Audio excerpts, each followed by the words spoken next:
Shalom Ubracha, nous poursuivons avec la 10e Mishnah du 3e Pérec. La Mishnah nous rapporte ici un autre point concernant donc les Bikurim. Nous avons vu déjà qu'il y avait les Bikurim, Itour Bikurim, ce qu'on mettait les fruits tout autour des Bikurim. Et là nous allons voir qu'il y a aussi Tosefet à Bikurim. Alors Rabbi Shimon nous dit Shalosh Midot Bikurim. Il y a 3 dinim concernant les Bikurim. Il y a les Bikurim eux-mêmes, les prémices, c'est-à-dire le fruit qui est sorti en premier, dont on avait fait un signe et qu'on vient maintenant apporter. Il y a Tosefet Abikurim. Au moment où on est venu cueillir les fruits, on a rajouté, on a pris d'autres fruits qui n'étaient pas obligatoirement des prémices, ce n'étaient pas les premiers qui étaient sortis, mais on en a rajouté pour que le panier soit plus beau, plus abondant. Et il y a aussi Itour Abikurim, ce sont de beaux fruits qu'on mettait autour du panier pour embellir la mitzvah. Alors, Rabbi Shimon vient nous dire, les bikurim, comme nous l'avons vu, c'est uniquement des 7 fruits d'Israël.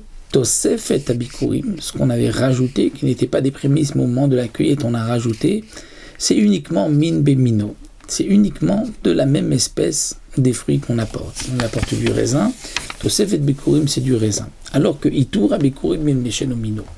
Mais les fruits qu'on mettait tout autour, c'était pas obligatoirement de la même espèce, ça pouvait être même d'une autre espèce. Et d'après Rabbi Shimon, que nous avons vu dans la Mishnah précédente, même des fruits qui ne sont pas des 7 fruits d'Israël, on pouvait les mettre autour des bikurim.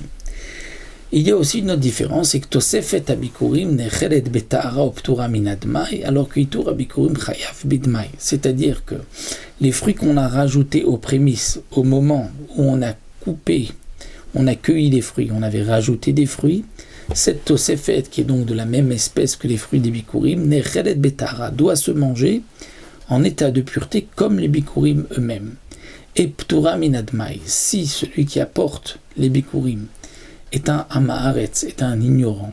Et donc il y a une crainte que peut-être les fruits qu'il n'a pas prélevé Trumot ou Maasrot. Donc normalement, le Kohen, sur cette Tosefet, sur ce rajout, devrait prélever Trumot ou Maasrot. Les bikurim eux-mêmes sont dispensés de Trumot ou Maasrot. Mais ce que l'on rajoute, il faut prélever Trumot ou Maasrot. Si on était sûr que ça n'avait pas été déjà prélevé. Là, il a reçu les fruits d'un amaharetz, il ne sait pas.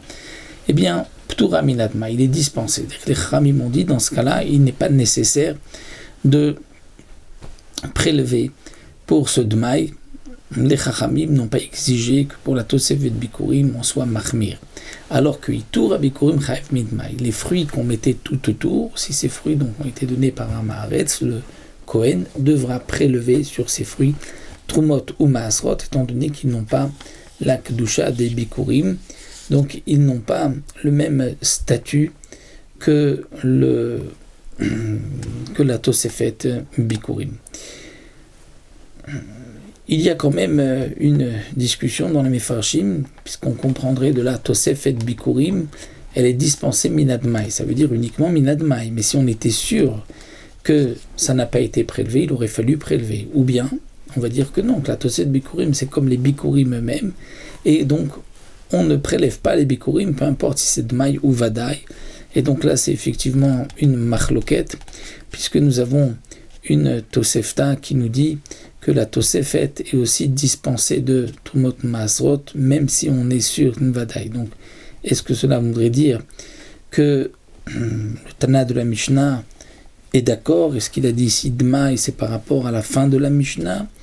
Ou bien, non, on va dire que le Tana de la Mishnah est cholek avec le Tana de la Tosefta, donc ça c'est une marloquette dans les Mefarshim. Donc est-ce que uniquement Ptura minadmaï ou Ptura dans tous les cas? On nous arrêtons là pour cette Mishnah.